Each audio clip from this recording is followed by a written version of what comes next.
ಬೆಂಗಳೂರು ದಕ್ಷಿಣ ಜಿಲ್ಲೆಯಲ್ಲಿ ನಕಲಿ ಔಷಧ ಜಾಲ ಪತ್ತೆ ಕೇಸ್ಗೆ ಸಂಬಂಧಪಟ್ಟಂತೆ ಎಸ್ಐಟಿ ಮುಖ್ಯಸ್ಥ ವಂಶೀಕೃಷ್ಣ ನೇತೃತ್ವದಲ್ಲಿ ಮಹತ್ವದ ಮೀಟಿಂಗ್ ಬೆಂಗಳೂರು ನಗರ ಪೊಲೀಸ್ ಆಯುಕ್ತರ ಕಚೇರಿಯಲ್ಲಿ ಸಭೆ ಆಗುತ್ತೆ. ವಿಶೇಷ ತನಿಖಾ ತಂಡ ರಚನೆಯಾದ ನಂತರ ಮೊದಲ ಬಾರಿ ಸಭೆ.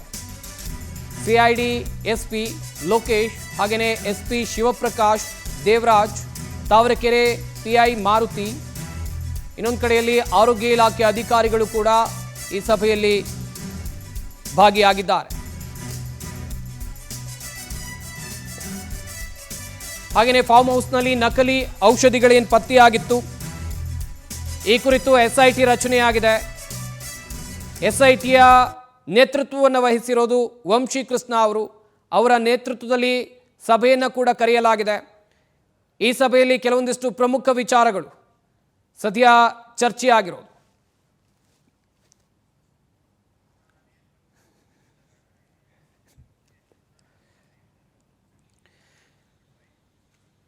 ಈ ಬಗ್ಗೆ ಇನ್ನಷ್ಟು ಮಾಹಿತಿಯನ್ನು ಕೊಡ್ತಾರೆ ನಮ್ಮ ಪ್ರತಿನಿಧಿ ಮಂಜುನಾಥ್, ನೇರ ಸಂಪರ್ಕದಲ್ಲಿ ಜಾಯ್ನ್ ಆಗ್ತಾ ಇದ್ದಾರೆ. ಮಂಜುನಾಥ್, ಪ್ರಕರಣದ ಕುರಿತಂತೆ, ಈ ನಕಲಿ ಔಷಧ ಜಾಲದ ಕುರಿತಂತೆ ಎಸ್ಐಟಿ ರಚನೆಯಾಗಿದೆ.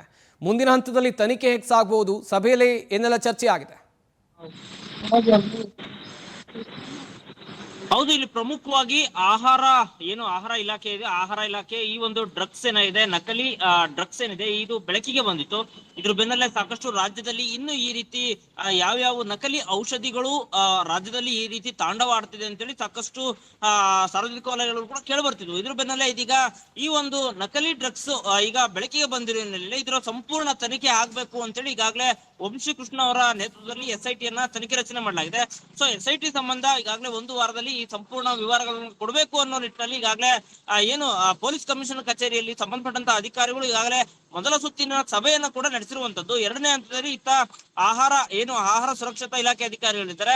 ಈ ಸಂಬಂಧ ಇಷ್ಟು ದಿನ ಯಾವ್ಯಾವ ಎವಿಡೆನ್ಸ್ ಅನ್ನ ಈಗಾಗಲೇ ನೀವು ಕಲೆಕ್ಟ್ ಮಾಡಿದ್ರೆ ಈಗಾಗಲೇ ಎಸ್ಐಟಿ ಕೂಡ ರಚನೆಯಾಗಿದೆ. ಇದ್ರ ಸಂಬಂಧ ಪ್ರತಿಯೊಂದು ಪಿನ್ ಟು ಪಿನ್ ಮಾಹಿತಿಯನ್ನ ಕೂಡ ಈಗಾಗಲೇ ನಾವು ಎಸ್ಐಟಿ ಅಧಿಕಾರಿಗಳಿಗೆ ಮುಟ್ಟಿಸ್ಬೇಕು. ಇದರ ಸಂಪೂರ್ಣ ವಿವರವನ್ನ ಮಾಹಿತಿಯನ್ನ ಕಲೆ ಹಾಕ್ಬೇಕು. ಅದಾದ ನಂತರ ಯಾರು ಇದರಲ್ಲಿ ಎಷ್ಟು ವರ್ಷದಿಂದ ಈ ಒಂದು ನಕಲಿ ಔಷಧಿಗಳು ಮಾರಾಟ ಮಾಡಾಕ್ತಿತ್ತು, ಇದರ ಬೆನ್ನೆಲುಬಾಗಿ ಯಾರಿದ್ದಾರೆ, ಇದರ ಹಿಂದೆ ಯಾರಿದ್ದಾರೆ, ಜೊತೆಗೆ ಇನ್ನು ಈ ರೀತಿಯಾಗಿ ಇನ್ನು ಹೆಚ್ಚು ರಾಜ್ಯದಲ್ಲಿ ಎಲ್ಲೆಲ್ಲಿ ಈ ರೀತಿ ನಕಲಿ ಔಷಧಿಗಳು ಮಾರಾಟ ಆಗ್ತದೆ ಅನ್ನೋದ್ರ ಬಗ್ಗೆ ಸಂಪೂರ್ಣ ಮಾಹಿತಿಯನ್ನ ಅಧಿಕಾರಿಗಳು ಕಲೆ ಹಾಕ್ತಾರೆ. ಜೊತೆಗೆ ಎಸ್ಐಟಿ ಕೂಡ ಒಂದ್ ಕಡೆ ತನಿಖೆಯನ್ನ ಮುಂದುವರಿಸಿರುವಂತದ್ದು. ಒಟ್ಟಾರೆ ಈ ನಕಲಿ ಔಷಧಿಗಳ ಬಗ್ಗೆ ಸಂಪೂರ್ಣ ಮಾಹಿತಿಯನ್ನ ಕಲೆ ಹಾಕಿದ ನಂತರ ಯಾರೆಲ್ಲ ಹಿಂದಿದ್ದಾರೆ ಅಂತೇಳಿ ಅವ್ರಿಗೆ ಅಂದ್ರೆ ಕಾನೂನಿನಲ್ಲಿ ಏನು ಕ್ರಮ ಕೈಗೊಳ್ಬೇಕು ಅದನ್ನೆಲ್ಲ ಕ್ರಮ ಕೈಗೊಳ್ಳೋದಕ್ಕೆ ಈಗಾಗಲೇ ಎಸ್ಐಟಿ ತನಿಖೆಯನ್ನ ಮಾಡಿರುವಂತದ್ದು. ಥ್ಯಾಂಕ್ ಯು ಮಂಜುನಾಥ್, ತಮ್ಮೆಲ್ಲ ಡೀಟೇಲ್ಸ್ಗಾಗಿ.